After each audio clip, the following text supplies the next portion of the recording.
So let's get into our video for today. What we're going to be watching is a video called Ethics of Black Identity. And it's, I guess, a debate between Glenn Loury, Robert Woodson, Shelby Steele, and Kmele and Reihan Salam. I know most of those people. I don't know who Salam is. Everyone else I am familiar with.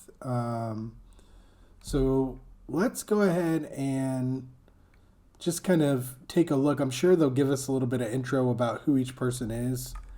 Manhattan Institute in New York City, which sponsors the Glenn Show. We have a special edition today. We'll be discussing with a distinguished panel the ethics of racial identification. And we have the honor of the president of the Manhattan Institute, Reihan Salam, moderating the discussion. So I'm going to turn.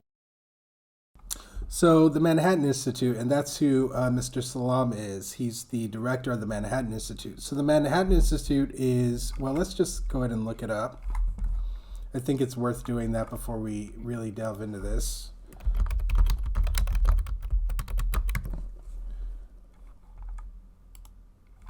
Okay, so you can see here that it's a think tank. It's a leading free market think tank focusing on economic growth, education, energy and environment, healthcare, legal reform, public sector, race, and urban policy. And if you kind of delve through some of their publications and whatnot, you'll see that City Journal is one of their publications. This is a right-wing think tank, and what they do is they create organizations like this. You can't be part of the Manhattan Institute unless they hand select you. So there's no like application process or anything like that. They literally just cherry pick the people that they want who are expressing the kind of views that they want to put forth. And then they give them these fellowships. You know, they pay them to grow their brands and to continue spreading that information. So Glenn Loury is a part of this. Coleman Hughes is a part of this. John McWhorter is a part of this. A lot of prominent right-wing thinkers on race, or people who haven't kind of taken up the more traditional thought patterns in terms of race are part of this institute. If we actually click on race here, it says the Manhattan Institute brings cool-headed analysis to discussions of race. Yeah, that's a red flag, cool-headed. Family and society. MI raises questions about the limits of social policy and government welfare programs to achieve a crucial American goal, improve the lives of the minority poor. So you can see they're taking an economic viewpoint, really, in terms of welfare programs. Welfare programs are typically only brought up in the context of race by right-wing organizations. As a lot of left-leaning organizations are trying to push more welfare programs or expanded welfare programs. There's some of the people. There's Glenn right there. There's Jason Riley. Kay, I'm not familiar with. Heather McDonald, I've read some of her publications. All right-wing thinkers, all right-wing writers. And you can, check out their publications there. So I just wanted to get you guys to understand that Manhattan Institute is part of a right-wing kind of conglomeration, just pushing right-wing ideas. And in terms of race, what does that mean? It means to limit welfare policies and social policies that they feel are crippling people. It's that whole narrative of the welfare state has, made people lazy and not wanting to work and stuff like that. That's kind of the approach. All right, let's get back into it. Turn things over to him. Thank you for tuning in. Thank you very much for that kind introduction, Glenn. I am joined today by, of course, our host, Glenn Loury, the Merton Stoltz Professor of the Social Sciences at Brown University, and the John Paulson Senior Fellow at the Manhattan Institute. Also, we have Kmele. So just again about the senior fellow at the Manhattan Institute, you're just hand chosen. Like there's no qualifications or anything. It's just, you get chosen by them and then you get named. So just want to put that out there.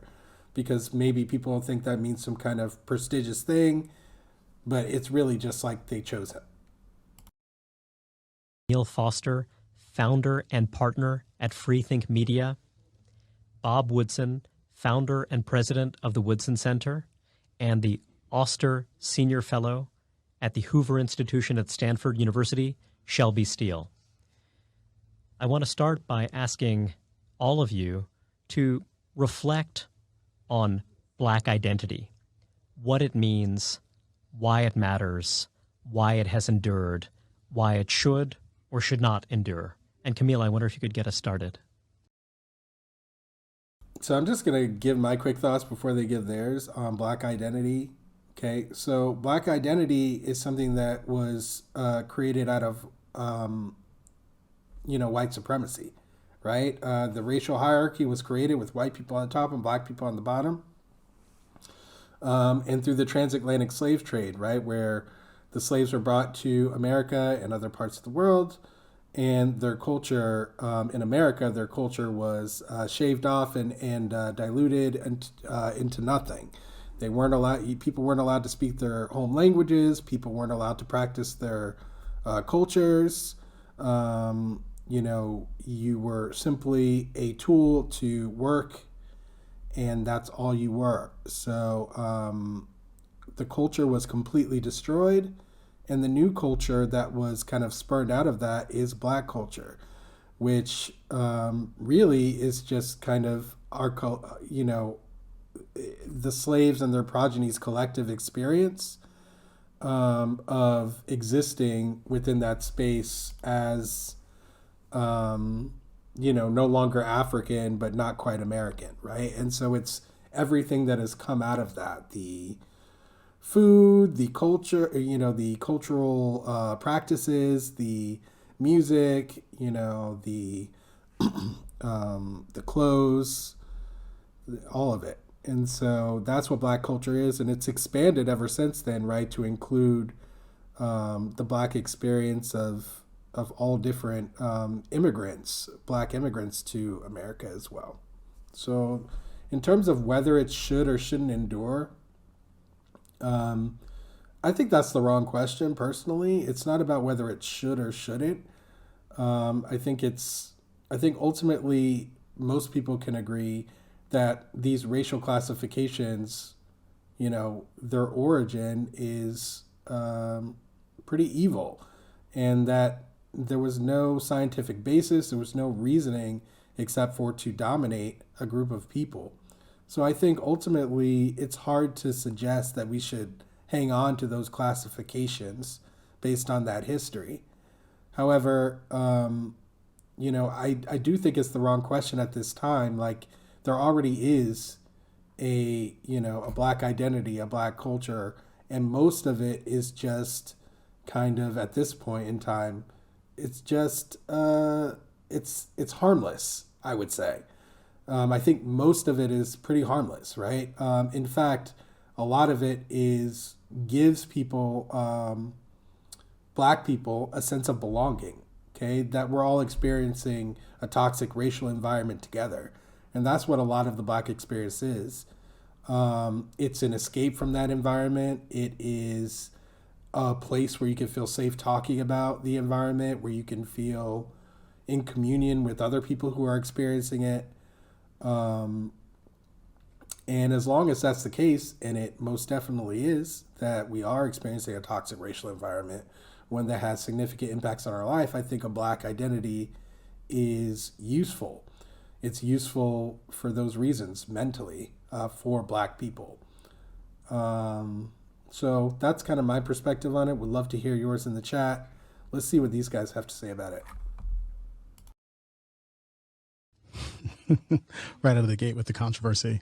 Well, first, I'm grateful, Glenn, for you to suggest that we ought to convene this conversation. I think this is critically important. Obviously, we have a lot of conversations about race in the United States these days, but I suspect what we all have in common is that we have a lot of concern about the way that those conversations are proceeding. I suspect where we also have some disagreement is around this question of racial identity. And what I think is important to bear in mind And I should probably start by saying I'm an individualist. Like, my own perspective of myself isn't rooted in my race, it's rooted in my person. I believe that all of us have a particular dignity that allows us to be entitled to the rights and privileges afforded to ourselves. And that dignity is rooted in our humanity and not in our race. And for so much of this country's history, the race has been an obstacle to actually allowing people to enjoy all of the full rights and privileges of being an American. And there's been this process over the course of many decades, centuries, in fact, to allow the various benefits of freedom to be given out to a broader and broader portion of the population. But there are still these enduring problems in our polity, these defects in terms of the amounts of wealth and prosperity that has been accrued, these persistent patterns of kind of disadvantage and underperformance that kind of obsess us, but they obsess us in a particular way. And they tend to manifest themselves in these conversations that are largely framed by race. And part of what I am very concerned about is the degree to which race obstructs our ability to have sophisticated conversations about important, difficult topics. The ways that we find to constantly reaffirm and re-enthrone race, a concept that, 20 odd years ago, I had a particular set of views and ideals. So just one thing about it, this narrative that we're constantly trying to re-enthrone or reinvigorate race, it really bothers me because it's as if, who's we, who is we? Is it black people? Because ultimately, I don't think that that's an accurate representation of what's going on. Black people didn't create race. Black people didn't invigorate race. Black people didn't perpetuate racial divisions. And I'm pretty sure that's who he's talking about right now. He's saying we, but I think he means black people.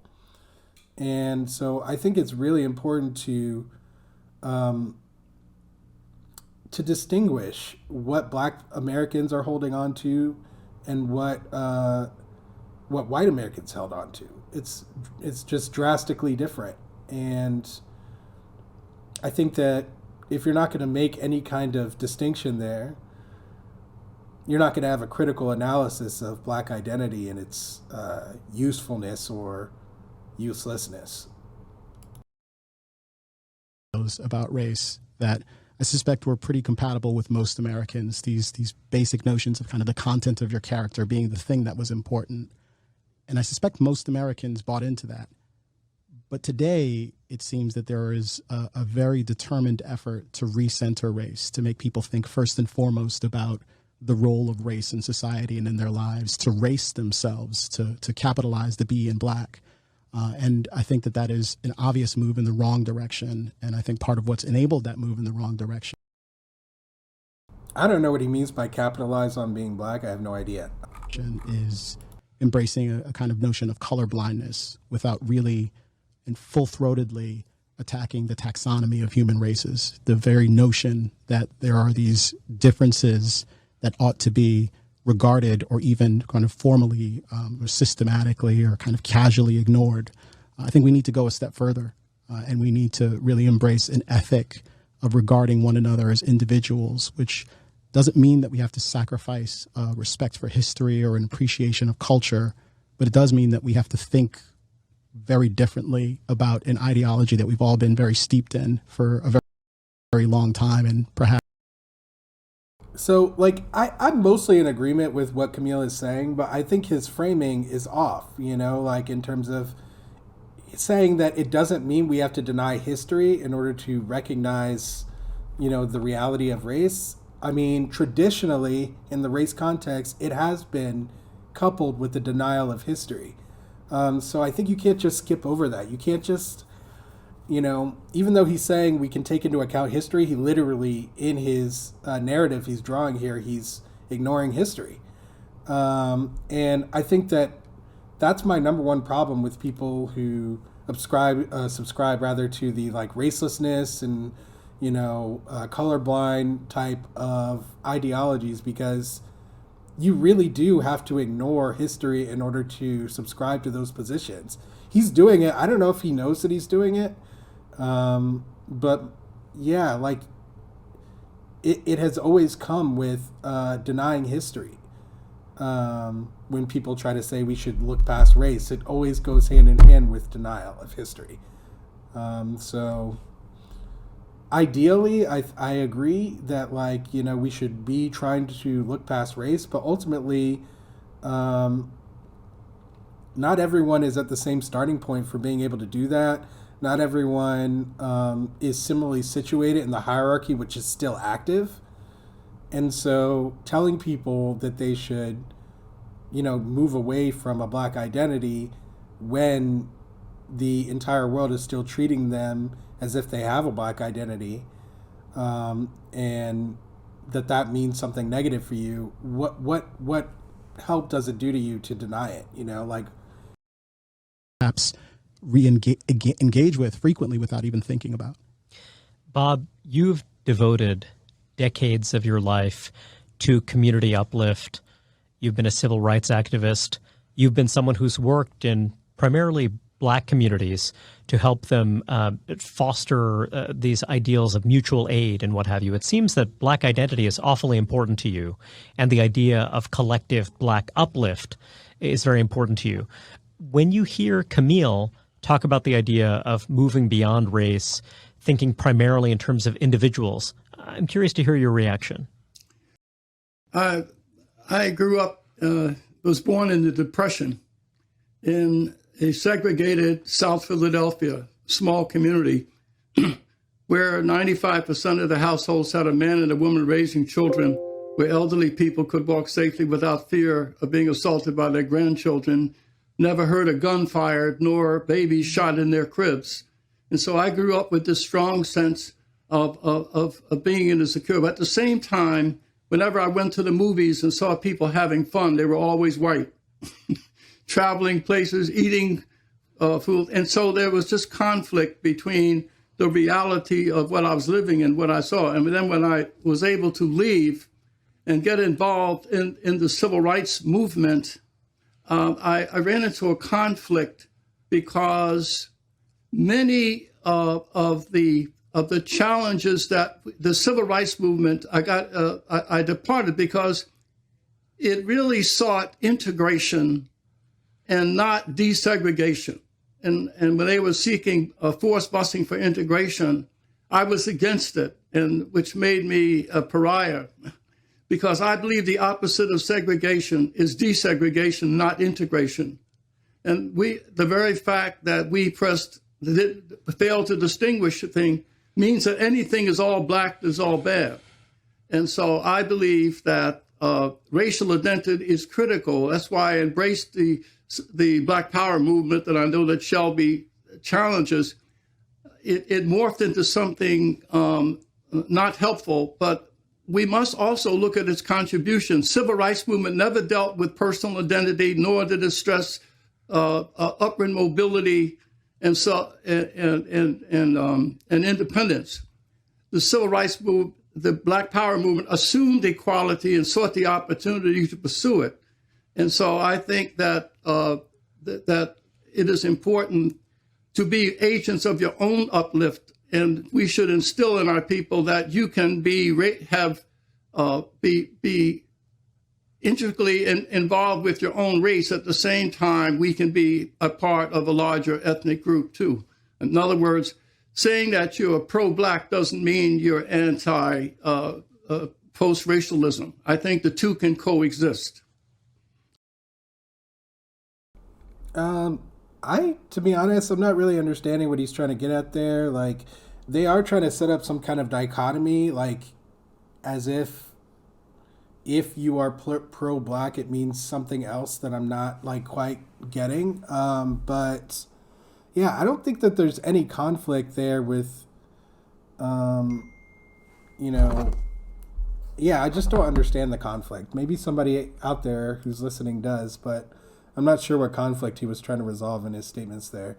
But overall, like, his comments about the civil rights movement transforming into something not helpful, Well, the civil rights movement was like a movement to get our our rights as citizens. So he was saying Black Power assumed equality, right? But like, first we had to get the legal equality, right? And that just happened, what, 60 years ago now, less? And so once the legal equality was gained, then it was the long process of enforcing that and getting the social equality through enforcement. And there has been pushback every step of the way from allowing that equality to exist, and there still is. So that's kind of, in terms of like, I don't know if we would agree with that. I don't know if these guys would agree with my assessment of that situation. I really feel like that is the critical point that we're at there. I don't know if they would agree or not. If they would agree, I'm not really sure what the debate is about. If they wouldn't agree, I can see why they would say, all right, well, like, think we're past all that now. We need to get rid of this identity because we're past all that. I haven't really heard anyone vocalize that yet. So if we're not past it, then what's the purpose of shedding the identity? And why is there this conflict that they always bring up between like valuing yourself as an individual and like, valuing hard work and like, achieving stuff, meritocracy or whatever else? Like, it's never been an issue as far as I've known. Like for like, Black people have been reaching these heights, since we were slaves. So I just don't understand this whole narrative at all. So we're going to keep listening. Maybe you guys get it. If you have an understanding of what they're saying here, let me know. I'm curious. Thank you very much, Bob. Shelby, I wonder if you could share some thoughts. You have spoken of the shock of freedom. You've written powerfully and movingly about the ways in which some of our racial boundaries are more psychological and internal in nature than they are societal or about legal institutions. Again, I think that is you're walking on treacherous ground to say that it's like an either or type situation. The psychological and the physical are very much intertwined in this context in terms of the consequences of white supremacy. So like, I'm not sure that like teasing them apart makes any kind of sense. And this is the kind of like, I feel like lackadaisical thinking that a lot of these right-wing people, the way that they think about race, they're not really thinking critically about how it actually exists in reality. They're trying to set a scene. They're trying to set up a narrative, but like if you dig down into the details of people's actual lives, at least here in America, you find out that the psychological and like the physical, they really come into contact a lot in the race context in America in your life. And so I'm not sure what the point is of saying psychological versus other. It just seems like an argument just to make an argument to me. I wonder how you think about Black identity and its role in our public life today. Well, today I think that identity is often used as I think racial identity almost always has an element of corruption in it. It almost always, not almost, it always seeks power and is about power. And for the last, since the 60s, certainly, and I remember the Black Power movement very. I just got to say one thing about that. A racial identity seeks power. I totally disagree. I mean, I agree and disagree, I guess. A racial identity, I think, for racialized white people, it does seek power. That is true. There's nothing else to it. But for Black people, a racial identity seeks dignity. That's what I would say it seeks. And yeah, with dignity comes power, but it's seeking dignity and respect. something that was literally by law forbidden from black people in this country.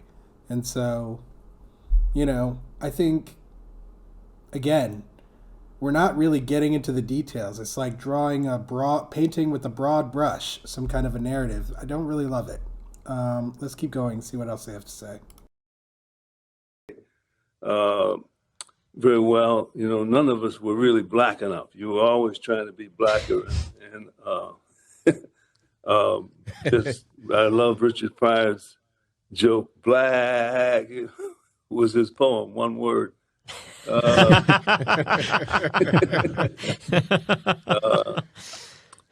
you kind of, if you think about it, you kind of say, I grew up in the same kind of neighborhood that Bob just described.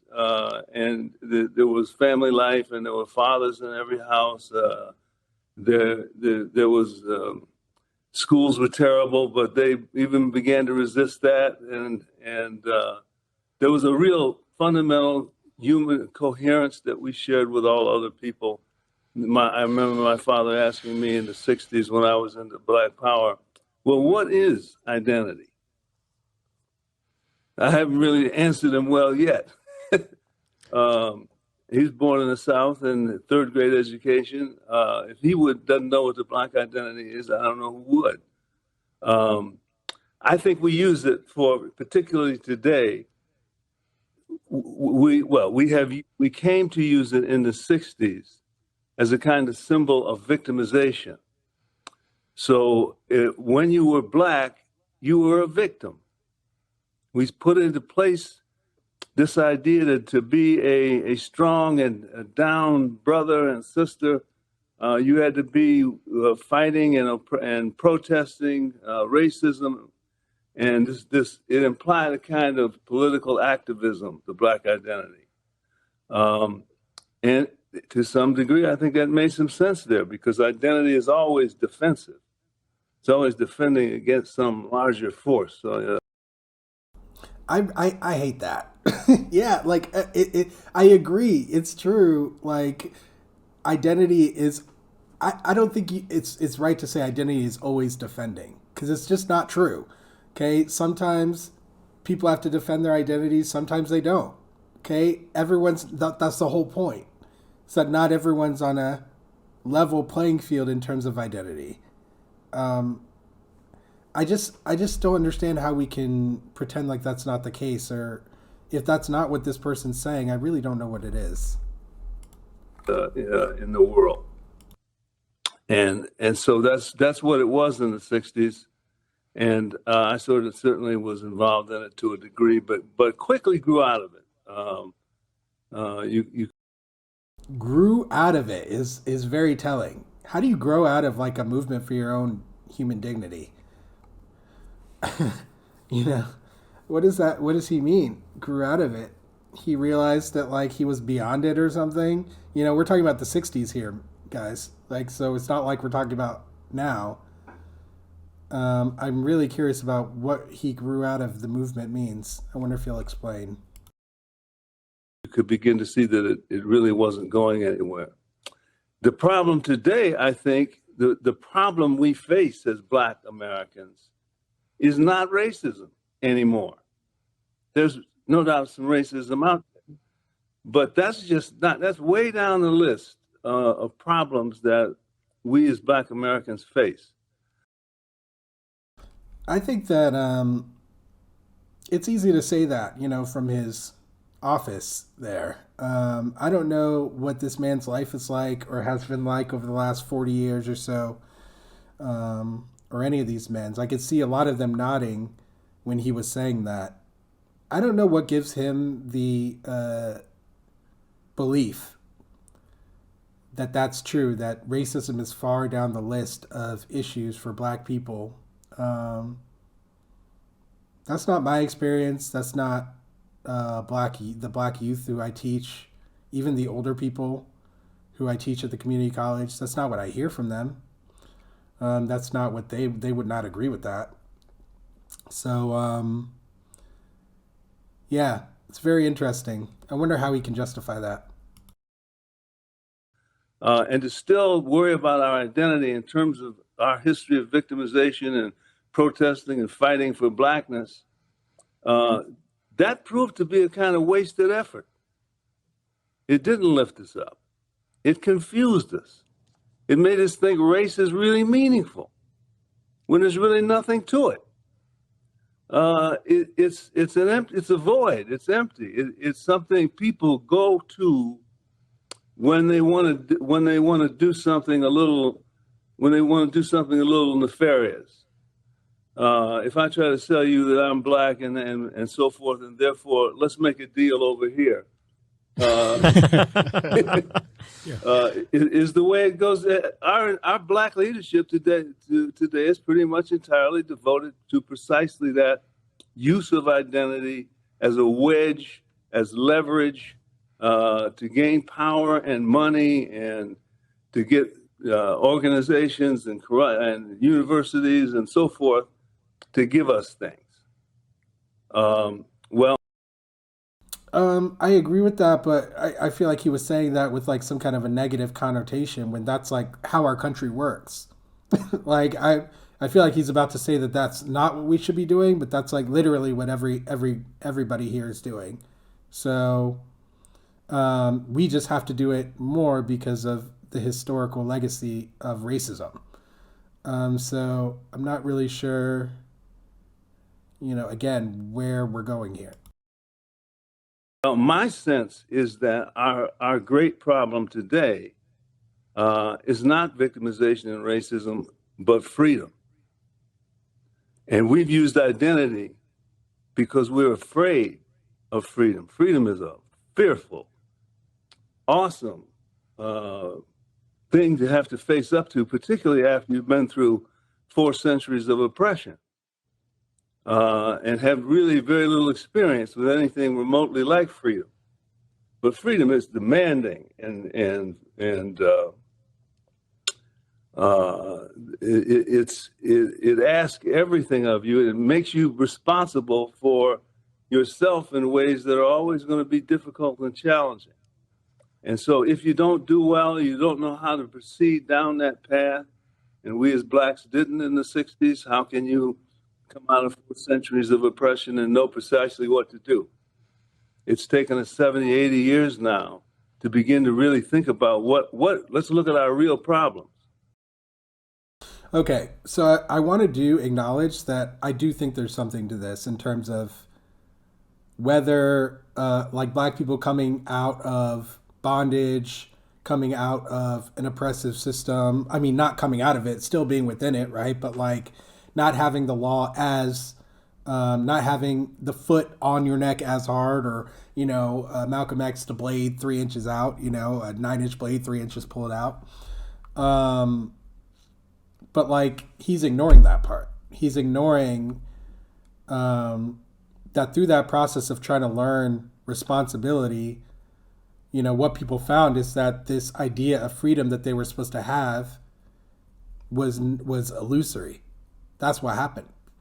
People's spirits were affected because they realized that like just changing the law is not going to change people's hearts. People's hearts were mangled through all that time period, especially racialized white people who were a lot of times forced to see other human beings as less than themselves. And so, that was like literally the law of the land, was to see black people as less human than you. To think that somehow a law will suddenly change that environment that people are working in, and that, you as someone who has now newly been offered just for the first time a pathway to make it on your own, which it wasn't really for the first time. Even slaves like built successful businesses back where slavery was still active in the United States. It really kind of depended on a lot of different factors. So I'm not really sure. I don't, again, I just find this to be creating a narrative. Like, what is he basing this off of? Like, what is he, it's just hard to understand this perspective for me. And stop, thinking that somehow or other culture and identity is going to do anything for us. We have to understand those things don't count in freedom.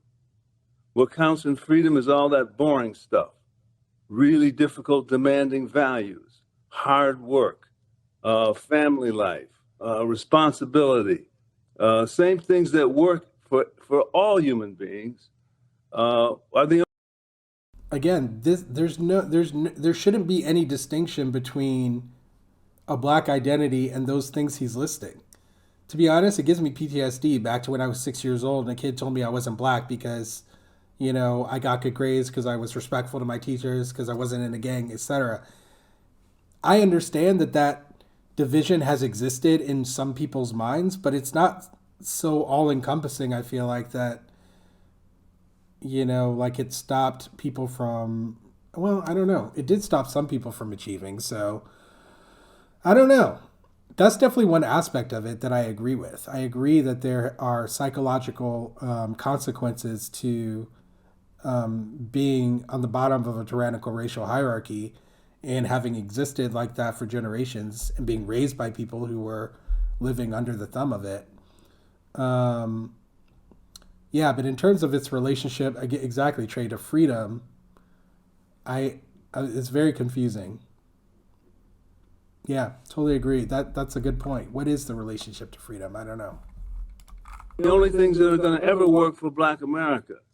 And the idea that our blackness is going to somehow help us or facilitate that is a delusion that we need to move on away from at this point, and be suspicious of. Understand this is one of history's little traps. Sort of seduces you into thinking, well, your identity, if you're just black, that'll do it. No, it won't. It won't do it. I don't think anyone thinks that just being black is actually going to have them achieve anything because they exist in this world. You know what I mean? I feel like if you're a black person who exists in this world, thinking that something's going to happen to you because you're black is it's not a thing. That's not our existence. So, nor has it ever been.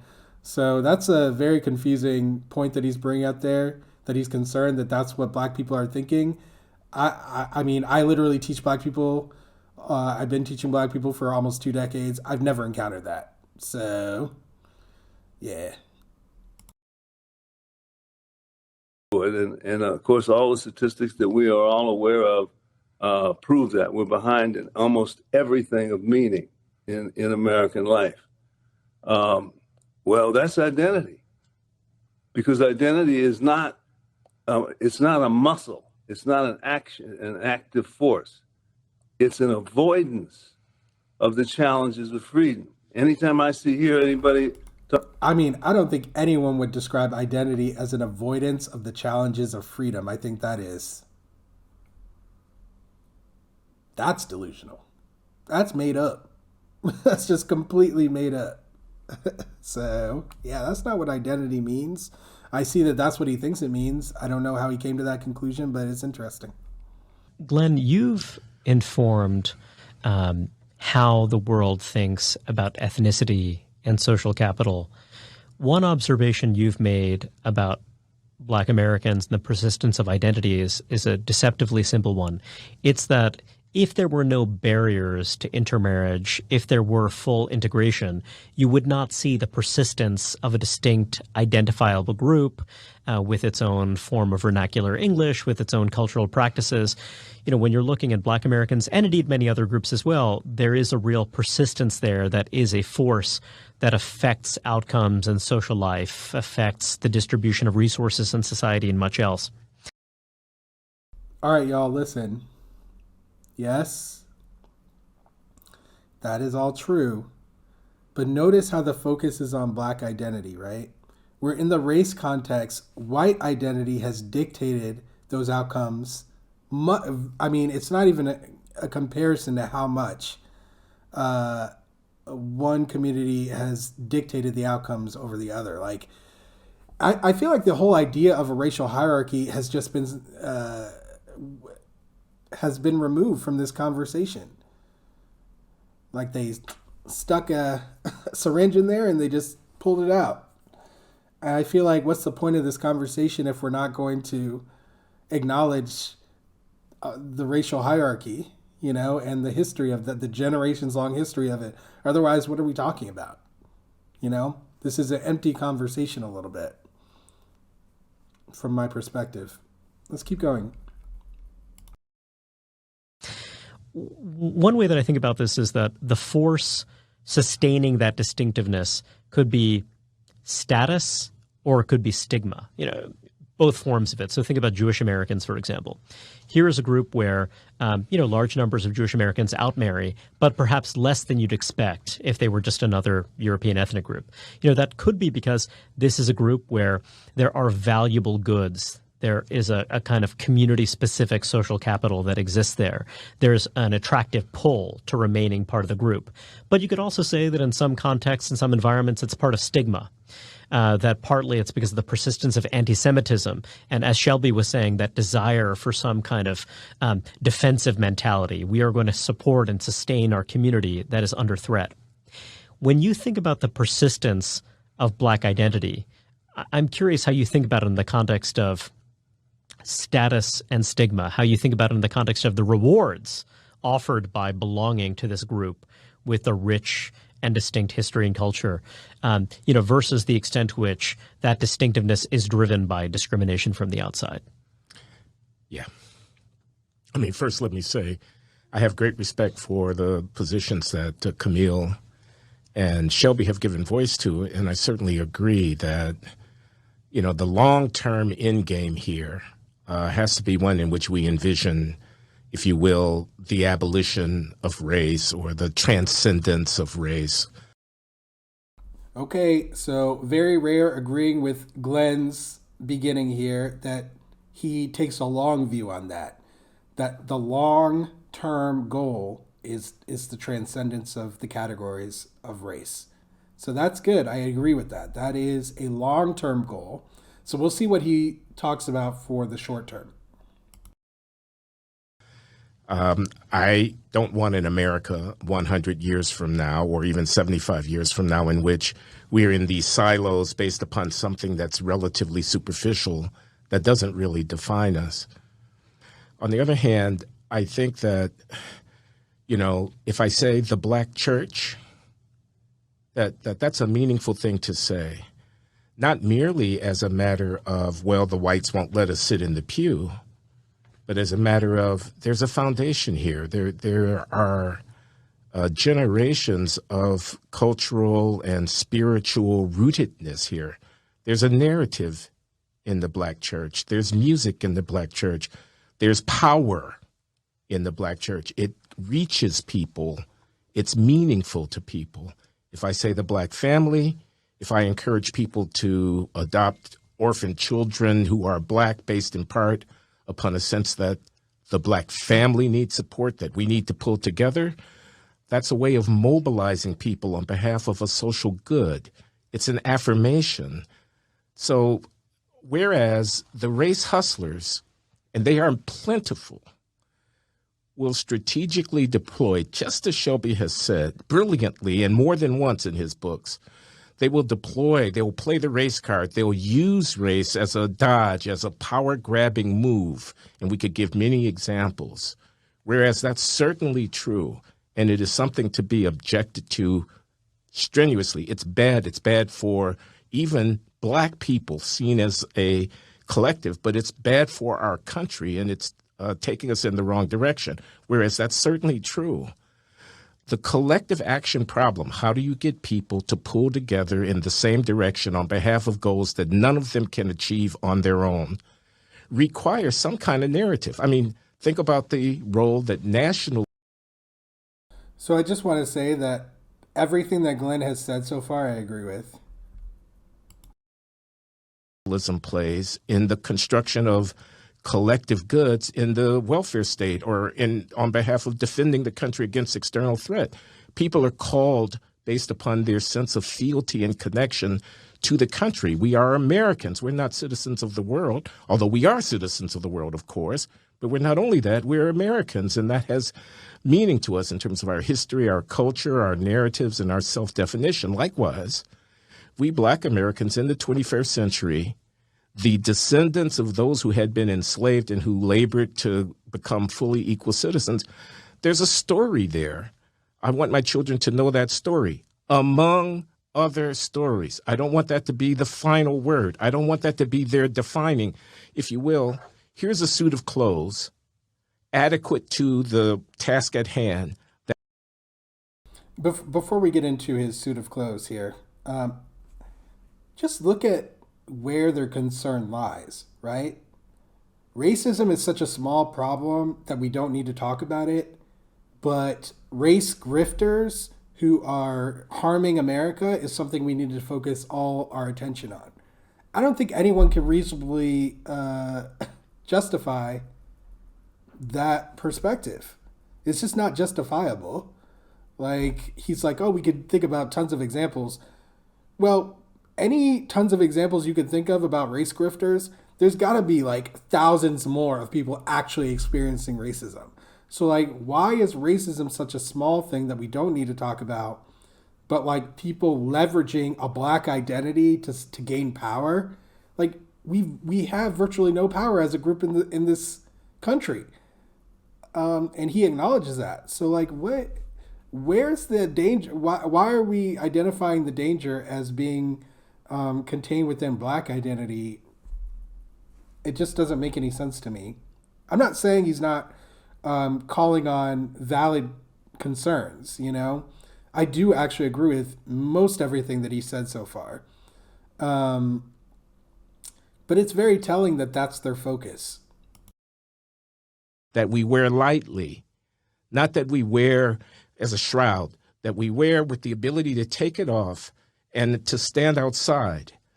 But I don't think yet, even now in the year 2022, we're at the point where we can afford to give up the leverage and the power that Robert Woodson in his work in terms of grassroots organization has leveraged on more than one occasion of getting people together, encouraging to do hard work on behalf of collective goals like raising our children, maintaining order in our communities, and doing honor to the sacrifices of our ancestors. May I just add to that?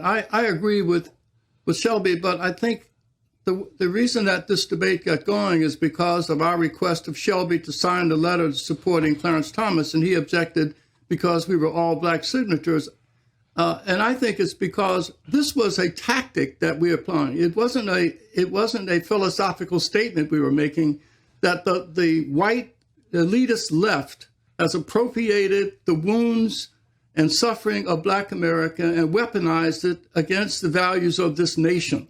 And they're using it, and the black civil rights leadership and the black caucus are allowing that appropriation to occur.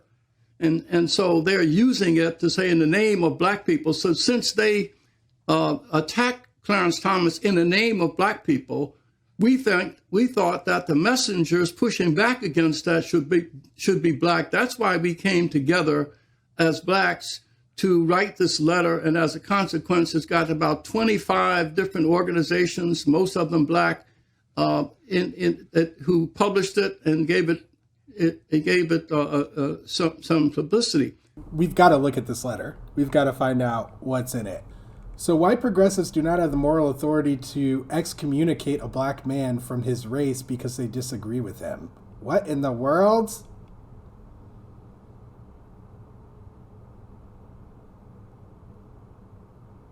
So they're commenting on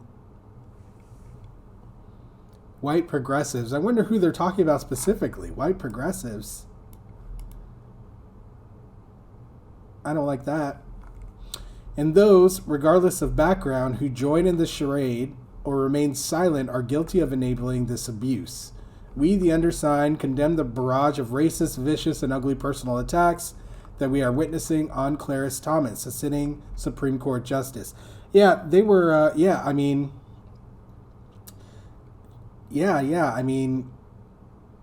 there were attacks. I guess, like,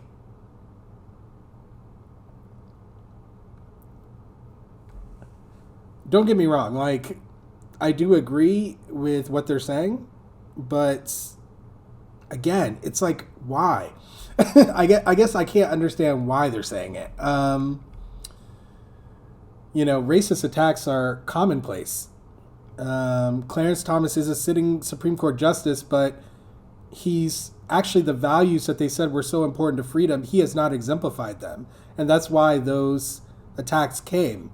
It gave people an excuse to be racist, which we should never do, and we should call that out. And if that's all they're trying to do, fine. But it seems like, to me, it's very weird, their timing, right? You can't both protect him from these racist attacks and then not be honest about his lack of integrity, which is why these attacks were coming. I feel like if they don't mention it, then that's extremely problematic. So it says, whether it is calling him a racist slur in Uncle Tom or questioning his, quote, blackness over his jurisprudence, the disparagement of this man, of his faith, and of his character is abominable. Some people would call some of the things he's written in some of his opinions abominable as well. He has disparaged the black community in all, like, quite blatantly in his judicial opinions. So again, you can't just sanitize this person because he's a black Supreme Court justice who has some racist attacks against him. Like, the other, Ketanji Brown Jackson had a bunch of racist attacks on her. These people didn't come to her defense. So that's my issue there.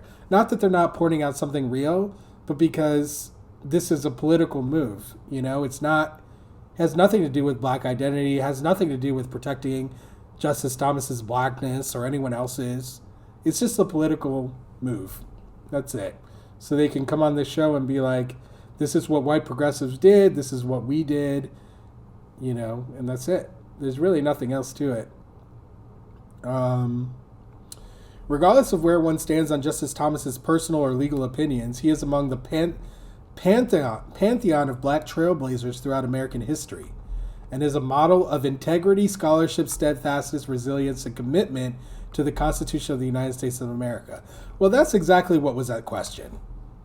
So declaring that, I think, is extremely problematic in a statement like this. For 3 decades, Justice Thomas has served as a model for our children. I don't think that is true either.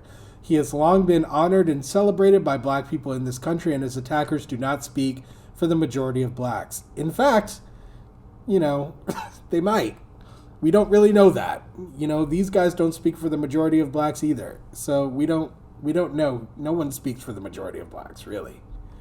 He is entirely undeserving of the vitriol directed at him. That I can agree with.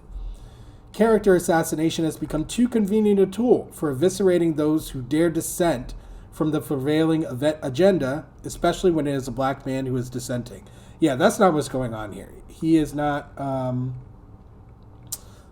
just dissenting from the prevailing agenda. He has shown a lack of integrity through lying on official documents where he's supposed to show integrity. Literally documents where the whole point is to show integrity, to show that you have a connection somewhere, that you should recuse yourself from a case, to show that you, if you're asked of something, that you'll be truthful. He has, on official documents, not been truthful about his wife's connections to the January 6th insurrection, both of their financial investments. He should have recused himself from cases that he didn't. He has been disparaging to the black community in his judicial opinions, which is why they wrote that in the first place, regardless of where one stands on it, because they know what he's written and what he's done. So I just think that this is...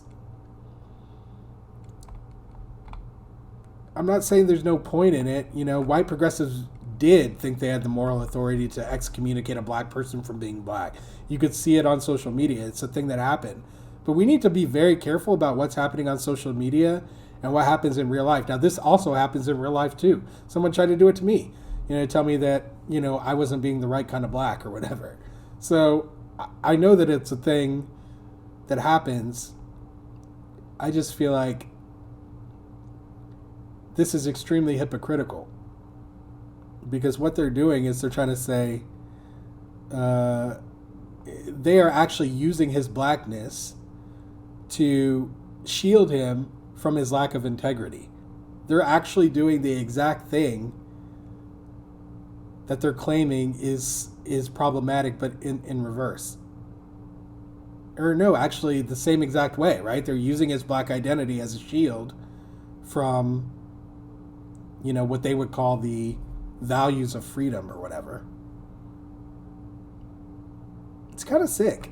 Anyway. So the point, and I agree with you, Shelby, but what's happening is these race hustlers are using the conditions, the birth defect of this nature, slavery, and as a bludgeon against the country, and so therefore we need to push back. But it's also happening at the expense of those at the bottom. Anytime you generalize about a group, you cannot generalize about all black people, all women. Whenever you then try to apply remedies as the left does, it always helps those at the top at the expense of those at the bottom. I just think that, again, you can't, it's ironic, like they're saying, like, you can't make these broad you can't make these broad statements about groups. And then what does he say? Well, when you try to do this happens. Right, but like, what are the details of why that happens? The details matter. You can't just say, he's right about like the reality, but like, why? Why does, when you try to help the bottom, the people at the top are the ones who reap the benefits? There's a reason for that. And it actually involves the racial hierarchy that they don't talk about. So it's very confusing. This constantly happens. It's like they're constantly implicating the racial hierarchy, but then they don't discuss it. They discuss reality as if that racial hierarchy has no part in the topics that they're discussing. And so I don't even know how to analyze it sometimes, because I'm just like, what do I say? Except for exactly that, right? Which is that they're not critically analyzing that structure of, we're trying to help the people at the bottom, but the people at the top are the ones who reap the benefits. That's an American pastime, That's like, if there's American values, that's it. That's been a thing that's been going on for a long time. So I just don't really understand why it's being implicated here in the race context. When the Me Too movement started talking about women, and so who benefited from it? The women who were on the casting couches in Hollywood. Women are to get on boards of directors. Women are to be hired. But what about the black women who are in prisons being systematically raped? There was a 2-hour special documentary on where they quoted these women. Every one of the victims were black. Every one of the victimizers was black. But it did not generate any outcry for support for justice for these women, because it didn't fit the racial narrative. Yeah, this is a very common conservative talking point, that there was no outcry because it didn't fit the narrative. Ultimately, guys, if we go look it up, there's always an outcry. People are always crying out. The question is, how big is the outcry, right? Like when Breonna Taylor got shot in her home, there was an outcry, but when George Floyd was strangled, with a knee on his neck, there was a bigger outcry. Why? Because there was a video of it. The whole video of him being murdered it was out there. Exactly. Me Too was the outcry. Exactly. So it's like this. I feel like all the stuff that they're always claiming progressives are doing, or like people on the left are doing, or whatever, it's like the stuff that they themselves are doing. Right now he's minimizing the outcry. It's not based on anything. I have these conversations on social media all the time with people who are like, oh, like, well, nobody said anything about this, nobody said anything about that, and I just like Google it, and I'm like, here, look, like there was a march actually this happened, and people are not like, oh, that's cool, I'm so glad they're doing something. It's like they double down, or they try to reinforce, their original idea. It's hanging on to a narrative and not reality. And, you know, these guys have a partial reality that they're working with, and they're very comfortable with it, and they like it.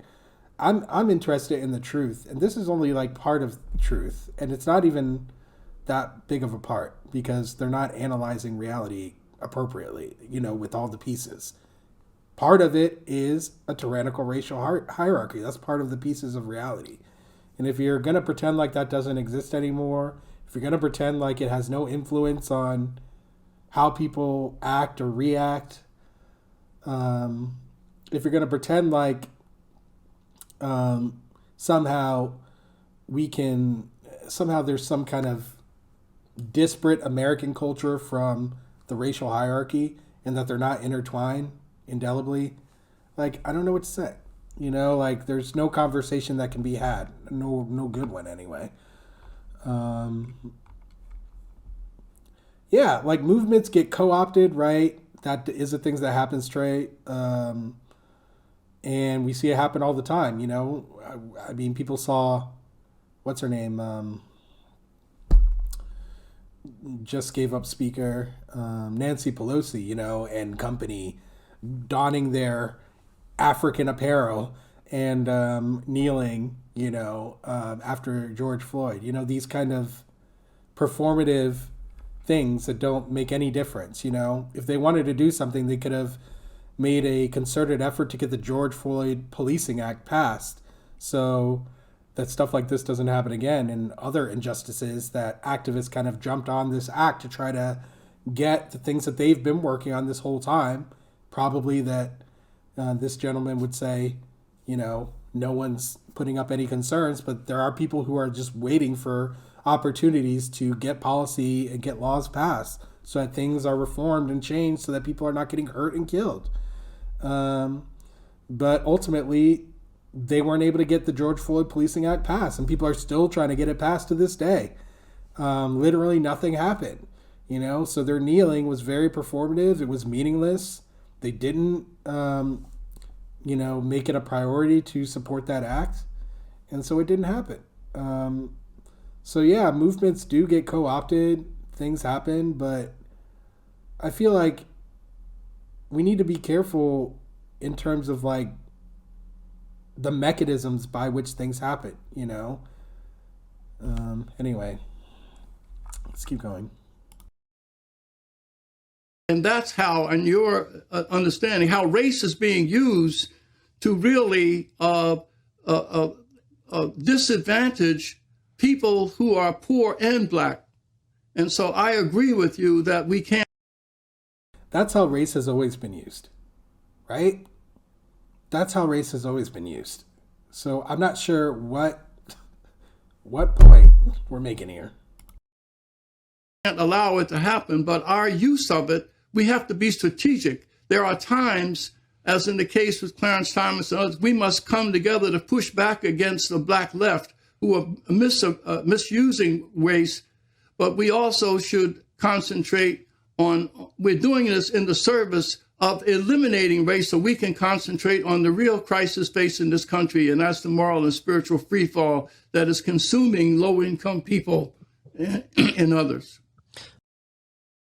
Very interesting that he said moral and spiritual freefall. That is, he said low. He specifically said low-income people.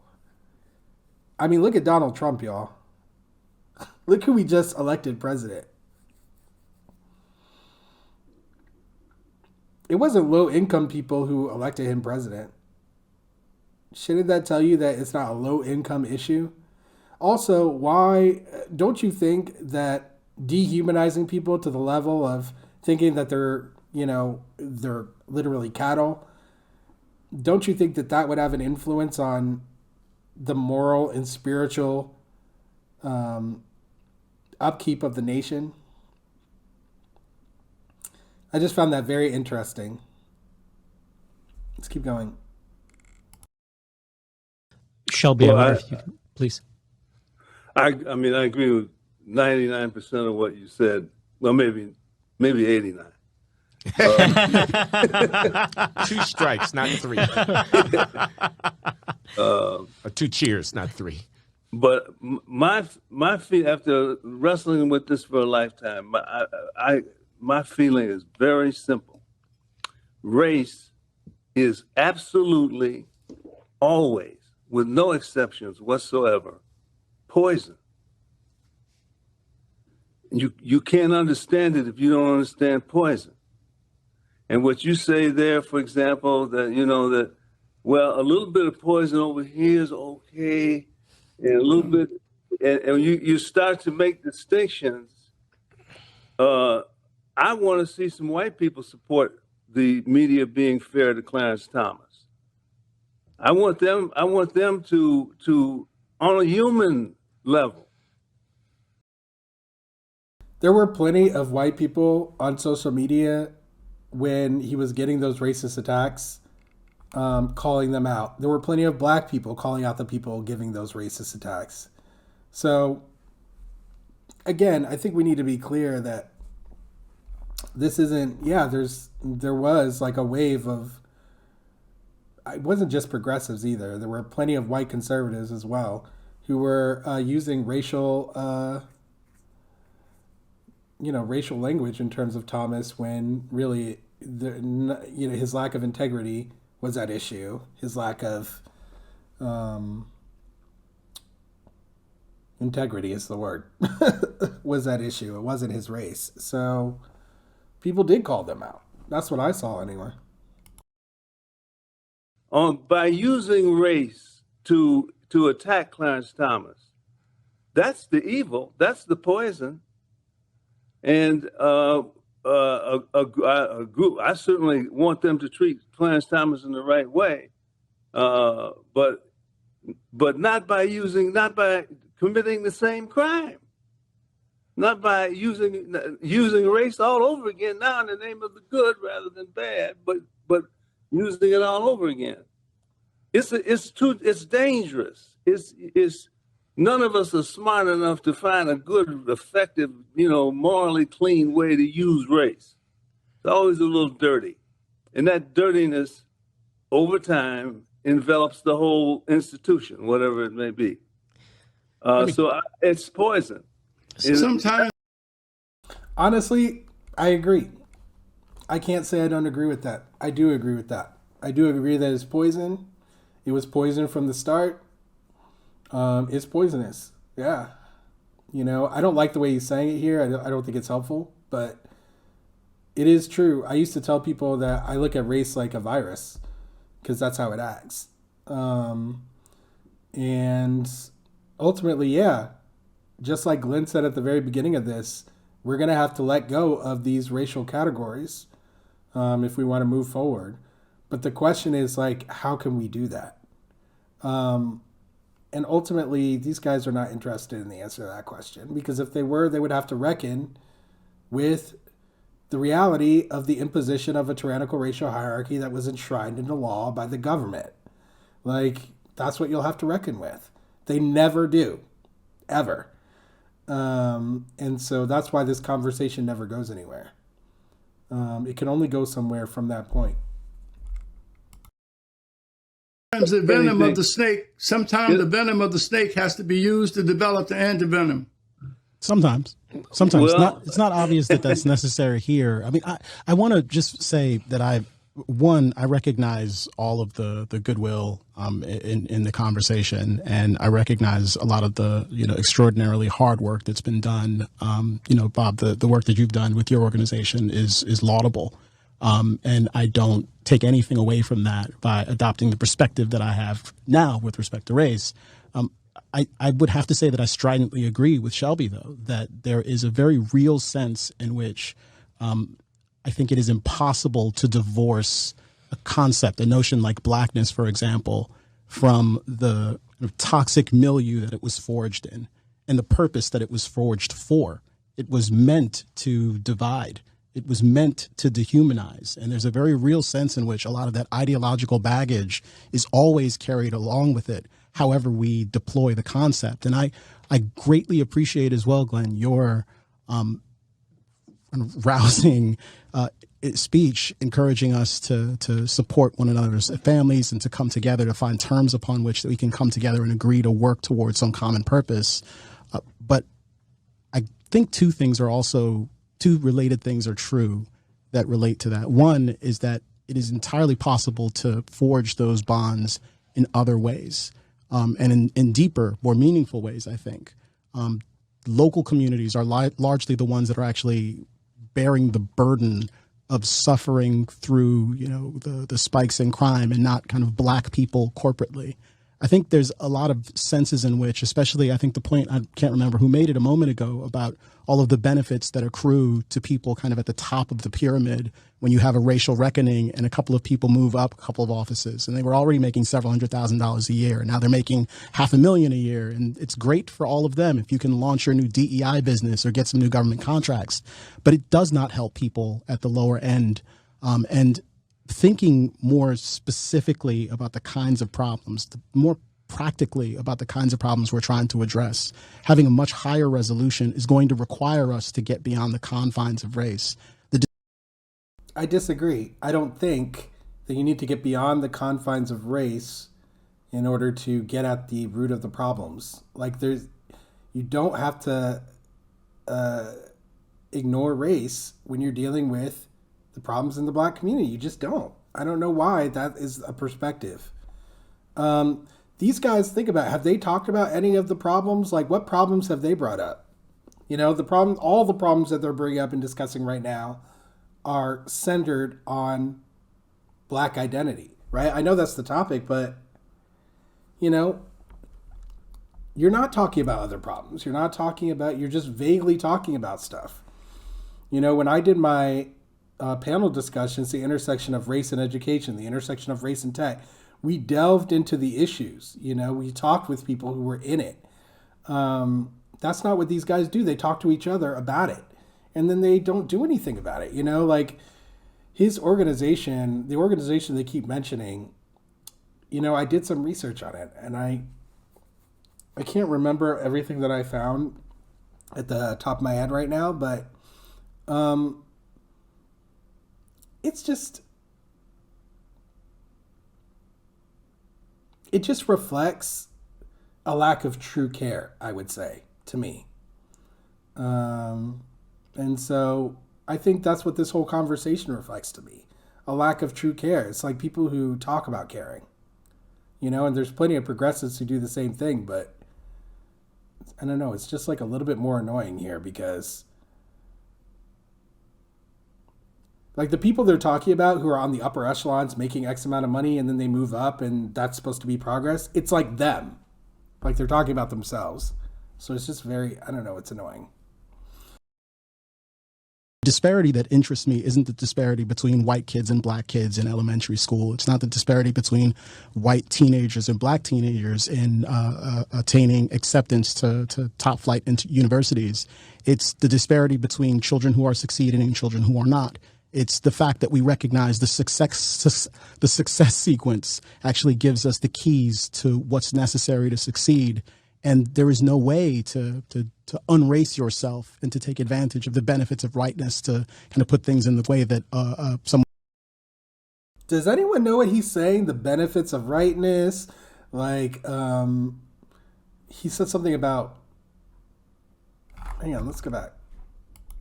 Great for all of them if you can launch your new DEI business and to take advantage of the benefits of rightness to what's necessary to succeed. And there is no way to unrace yourself attaining acceptance to top about the kinds of problems we're trying to address. Having a much higher resolution is going to require us to get beyond the confines of race. The disparity that interests me isn't the disparity between white kids and black kids in elementary school. It's not the disparity between white teenagers and black teenagers in attaining acceptance to top flight into universities. It's the disparity between children who are succeeding and children who are not. It's the fact that we recognize the success sequence actually gives us the keys to what's necessary to. What success sequence is he talking about, I wonder? What is he talking about? What is the success sequence?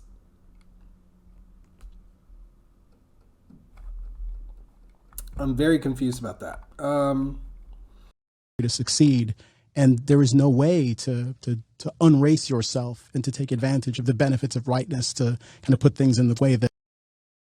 He did say take advantage of the benefits of rightness. What does that mean? Does anyone know what that means? The benefits of rightness. He definitely didn't say whiteness. He said rightness. That's what I wanted to hear. What are the benefits of rightness? I don't know what that is. That someone from the left might frame it, and in much the same way to frame it in a way that might be a little bit more palatable to someone who would regard themselves as conservative. I don't know that trying to build alliances of concern along racial lines is actually likely to win out against the kind of dominant perspective when it comes to blackness in America.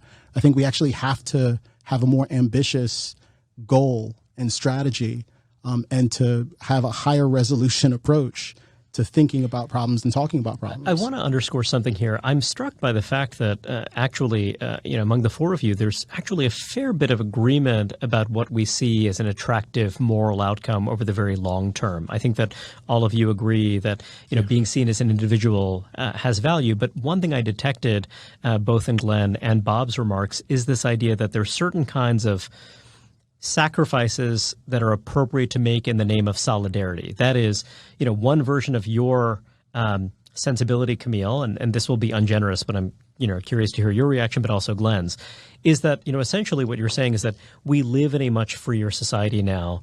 We live in a society in which one can have more agency and freedom of action, and that it is a moral imperative to claim that and to claim that individualism, to Listen, if that's what they were saying, I would wholeheartedly agree with that. I agree with that. I do believe we live in a freer society. I do think there's a moral imperative to claim that freedom that we've gotten. But they are going far beyond that. That is not what they're saying. What they're saying is that people are not claiming it. And they're saying that not claiming it is related to adopting a black identity. That's a lot more than what they're suggesting here. De-race oneself. But another view is that poses a kind of collective action problem in which you have people who have the ability to capitalize on those opportunities through the kind of attenuation of those rigid racial ties. And then what you see is the defection of people like you from this kind of larger collective public good of acting on behalf of a racial group that has been stigmatized and excluded. I wonder if that makes sense to you, what your reaction to that is. And I also want to hear from Glenn, if that sounds roughly right to him, that part of what we're saying is that, yes, it's a good and healthy aspiration to be free of those group obligations, but those group obligations really bite right now, and that there is a responsibility for those who have that wherewithal. How do they bite? Well, I'm gonna just want to throw out the idea to no, but all of you. I mean that's it seems to me a key point. You bite. Do you mean racism? That people are still being victimized by racism? I'm just trying to really get a sense of. I'm trying to kind of advance what I take to be part of Glenn's view, so maybe he would be. Well, the collective action problem, just very straightforwardly, you have goals toward which you would like to. I just have to point out, did you guys not notice how when racism was implicated, the guy didn't want to talk about it? They are doing their very best to not talk about racism. It's crazy. How are you going to talk about a black identity and not talk about racism? It's nuts. Anyway, let's keep going. Mobilize people to achieve those goals. Each one individually might not have the interest to make the sacrifices if they only thought of it in their own terms. But if they see themselves as part of a collective, and I gave the example of nationalism, you have a country, you have people asked to sacrifice, to pay taxes, to fight and die if it comes to that. And underneath that is a sense of identity. It's a sense of, in this case, Americanness, to which they feel a certain degree of obligation or responsibility. It's just what an do you analogy. do when racism is But gone? what I'm saying is the black church, I give that as a concrete example, is an institution. It has a history. It has a narrative. It has a sense of self-understanding, and it gives meaning to people's lives. It's but not it'll never be the same, Glenn. Okay. Freedom. We're in freedom now. The black church was formed when we were in naked oppression. Today we're in freedom. Racism is not there. You can worship any way you want. We're so free we don't know what to do with it. No, we're in agreement about that. We're in agreement about that, Shelby. But I'm definitely not in agreement that racism isn't here, that we're in freedom, that no, none of that.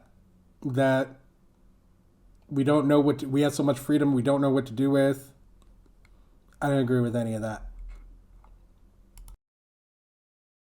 I'm a jazz fan. I love the music. Follow it way too much,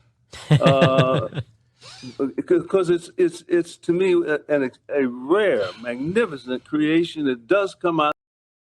Y'all, I'm just gonna put this on double speed a little bit so we can get through a little bit more. So sorry for those people who don't like double speed, but I'll try to rehash what's going on. The black experience. But that experience doesn't exist anymore. Racism is simply not a problem. It's not. Doesn't deserve a cultural response. Well, Shelby, I think what I find disturbing is that the left, both the elite left, are using race Yes, they to are. the disadvantage of poor people, and they are dying as a consequence of their misuse of it. Yes, so, absolutely. but if you're not going to confront that reality with some idealized version of post-racism and just say, well, it doesn't exist anymore, so we'll just act like it doesn't exist. Well, you've got to take action, I think, in those places to confront those who are misusing race. And the way we do it is to gather groups who are suffering the problems, like the mothers who lost children to homicide, to stand up to the black left and say, we are against defund the police. And so it is important to have those suffering the problem as a symbol of that pushback. Why would you exclude whites from the letter of protest? Because it doesn't have the same power when in other words, when someone derives their moral authority by saying they represent you. When you stand up yourself and say they don't represent me, that undermines the moral authority. But if I go in and say, oh, I have to have a white person on my arm to walk in to claim it, no. I mean, it's a strategic move, Shelby. It's not a ideological plot. It's a strategic move. You're saying you have to have a black person, only black people on your arm. No. What he's saying is they don't speak for black people. The message that we want to give is those blacks who have appropriated race on behalf of race card playing nonsense don't speak for black people. Exactly. So in order to say that, there are two things you could do. One of them is I'm black and they don't speak for me. The other is blackness is a fiction. Nobody speaks for black people. We opted for the former move. Yeah, and again, identity. Let me. No, it's perfectly fine. I'm happy to defer to you. No, please. Let me. Well, that was very interesting. I still don't understand how he's saying that race grifters are using blackness as a weapon that hurts the black community. I'm curious about who he's specifically talking about. He's certainly not talking about Candace Owens. So, like, who is he speaking of? Very curious. Some would label this guy in the green jacket here a race grifter. Some have, in fact, in my circle. So it's just very confusing, you know. I wish they would actually talk about what they can do for the greater community. That's like not even a part of this conversation so far. We're halfway through. Let's keep going. I appreciate that that's the decision that's being made. I just think that it's impossible to not, well, no, it's not impossible. It's imperative that we take a look at what the costs might be. And to the extent we are refurbishing, sustaining notions of racial difference, a notion of there even being any authority whatsoever or respectability and asserting that you are speaking on behalf of a particular. It's not about a respectability or anything like that. It's just that, like, the people who are experiencing should be the ones who have the voice to talk about what to do about it, you know? I think that's it. Group of people, that there is a particular opinion that is held by all people that look a particular way, and that is something that we ought to be wary of. And I would go a step further and say, you're absolutely right, Bob. It is imperative that you are pushing back against dangerous currents in our culture, and that you're confronting people who insist on and framing things with respect to race in order to derive some sort of cultural or political power. At this point, we can't even talk about student loans without invoking race and talking about it, because it's a powerful tool. That said, the best way to actually undermine that is. I just think that's such a problem. You know, I'm not saying that some people aren't perceiving it that way, but there are also racial realities that relate to student loans. Like, you can't just pretend like people are doing this are pulling things out of nowhere. That's what they want to pretend. They want to pretend like there's no racism now. Racism is all over. No one is being impacted. So anyone who is pretending like they are being impacted is a grifter, is somebody who is trying to get you to believe false information and they need to be attacked. I think that's an extremely dangerous point of view that is not reflective of reality, that is a perspective you can't come by through the engagement of critical thought on this subject matter. And it's very disturbing to see these esteemed gentlemen putting this out there. Is to acknowledge that this tactic is being deployed, and two, not to give even the appearance that this is a respectable way to conduct business, to focus, I think, very narrowly and specifically on the defects of policies that are being proposed and to provide affirmative solutions, like better alternative approaches. And I think you mentioned a few times, Glenn, the Black church and other kind of valuable institutions that exist that have some sort of racial context. I'm not interested in obliterating the Black church. I'm not interested in telling people that they shouldn't think about their church as a Black church, but I do think a lot about a young pastor who's planting a church today, a brand new church, who insists on it being affirmatively, unapologetically Black. And a lot of things go along with that. And that is something that happens today. And most of those people are buying into a set of kind of ideological priors that are wildly inconsistent, I think, with progress, and certainly wildly inconsistent with an individualist perspective of how to think about free people operating in a free society. There's a real sense in which our embrace of this concept, whatever the advantages we imagine we're deriving from it, are an obstacle to some of the broader philosophical projects that we... But what? How are they in conflict? I want to know. I want to know the details. Might want to engage in. And I think at a minimum, it's worth contemplating. We had the March on Washington, we had King give his I Have a Dream speech, and it was and is beautiful and powerful. But at the same time, it's imperative to note that no, they're not white girls and Black girls, they're just girls. And that's a step in a particular direction. There's a particular line that's being drawn in the sand there. And I think it's worth a whitewashing of history. Look, I'm not asking us to change our perspective on what happened historically. I'm talking about the way forward. Okay. The reason why the left, that we are counterculture now, is because our inability to communicate important values and convince people that those values are important. And that is what the left does. And I think Ralph Nader is a perfect example of how you market ideas and principles. When he comes before the Congress to convince the Congress that we need to regulate automobiles, he comes with a weeping parents of a 16-year-old who was lost in a Pinto, a wrinkled fender of a Pinto with blood on it. And then he says, this is the consequence of that policy. Now, let me tell you what changes have to be made. By contrast, conservatives will come with 4 white guys with blue suits, with ties, with charts, with data. Who wins that fight? And so I think it's important that you have to have the right symbols. I choose to... Who wins that fight are the Republicans with data. I know that's not what he's suggesting, but it's true. I think that we're past the point of shaming anyone into creating a better policy. Look at what happened at Uvalde, right? Look at the push that it took just to get the department to get rid of their leader. He wasn't gotten rid of right away. It took weeks. And then they re-elected the governor, who said we should just move on from this tragedy and maybe think about arming people more. They re-elected that guy. So, they had the audio recording of children screaming and dying. That didn't make a difference. So I don't think a bloody Pinto fender in 2022 is going to be enough. Just want to put that out there. Again, bring us back to reality. To take the people suffering the problem who lost children, and when they say that we must stop talking about white people for a year and address the enemy within, that has much more power than if I were to come with some interracial group armed with some niceties of post-racialism. I think you guys are overreacting. I think you're basically right. And I think the long run that you envision and I envision are very similar long runs. It's just that I think that the abolitionist move, the principled rejection of the category race on behalf of an ideal, is, as Bobby said, strategically surrendering too much. And I also think it's a little bit ahistorical. I just want to for a moment. The African Methodist Episcopal Church, I'm talking about Richard Allen, Absalom Jones, these guys at the end of the 18th century in Philadelphia, when slavery was still running strong, founded an institution that is now a global institution of Black people striving to do exactly what their freedom, what Shelby would have them do, determine their own fates, take responsibility for their lives and for the raising of their children and so forth and so on, nested within a certain narrative, a certain sense of our, quote unquote, our history. Now, I have many ancestors, and some of them are European. 23andMe tells me some of my ancestors are European. But the account I give of from whence I have come is deeply nested within this African American history. And all I'm saying is, it's not yet time to throw that over, even as we understand the deeper philosophical truth of transracial humanism as the goal toward which we should all be striving. Well, you're fighting a straw man. We would never throw it over. How could you? Why would you want to? I've been studying Black American culture all my life. I love that'd be a word stronger than identification. It has made me who I am. I'm grateful for it. And yet the world works by evolution. It evolved. It transforms. We won our long fight against racism, for example, in 1964. Yeah, so there's the red flag. Anyone who thinks we won a fight against racism in 1964, they don't understand what racism is. They don't understand how racism works. They don't understand how racism operates. And this guy is a very studied man. For him to say that it's insane. Honestly, I don't know how anyone could say it with a straight face. Any Black person. It's very weird. 1964, eh? Suddenly racism dissolved. Like the Wicked Witch of the West. Melting into a pool. I wish. That would be very cool. I wish that we were taught that. I mean, I was even taught that in U.S. history. The Civil Rights Bill was passed, what is that, 60, 70 years ago? We won. It wasn't manifested in reality yet entirely, but increasingly we have just become, more and more free. It wasn't manifested in reality, but we won. What does winning mean to you, I wonder then? It still hasn't manifested in reality everywhere, and yeah, we've made tons of strides. I don't think anyone disagrees with that.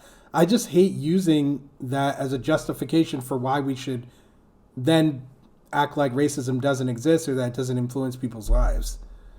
That's the issue for me. And at this point, it seems to me we are balking in the face of freedom. We are intimidated by what it asks of us. And some of that is that we're going to be sort of ripped away from that narrative that you mentioned. And we're going to have to invent ourselves as free men and women. And we're going to have to change what it means to be black. And it doesn't just mean responding to racism and hatred. It did at one time. But today, we black people, our biggest problem is modernity, the modern world. We're unprepared to live in it, to thrive in it. That's our problem. And maybe there's a little racism in there somewhere, but the real problem is California last year. There he goes again. Maybe there's a little racism in there, sprinkled in. I can't take it seriously. Like, he has to say that because he knows, somewhere back there, he knows that people are experiencing racism that's dictating their outcomes in 2022. But he just doesn't want to give it the importance it deserves, which it does deserve importance, because this is not like 2022 happened out of nowhere, or like between 64 and 2022, it's been like an upward graph towards freedom or something. That's not realistic. I think it's just people want to hold on to a fantasy, the same thing they're accusing people who want to hang on to racism of, as if we're so desperate to hold on to a victim status. That's their idea. That's the way they think that black people are thinking. And we're so desperate to hold on to a victim status that we can't rise above it or something. I do think that there are psychological elements of a inferiority complex, a system that fuels that in black Americans. There's definitely something to that. And this definitely has had psychological impacts on the community at large. But again, I think the origin of that is racism. And the legacy of that is also racism, and it still exists. And people are still taught that they're less than. People are still taught that they don't deserve better. Not just black people, but people of all races are taught that. But because of the history and the legacy of racism in the United States, it's different for black people.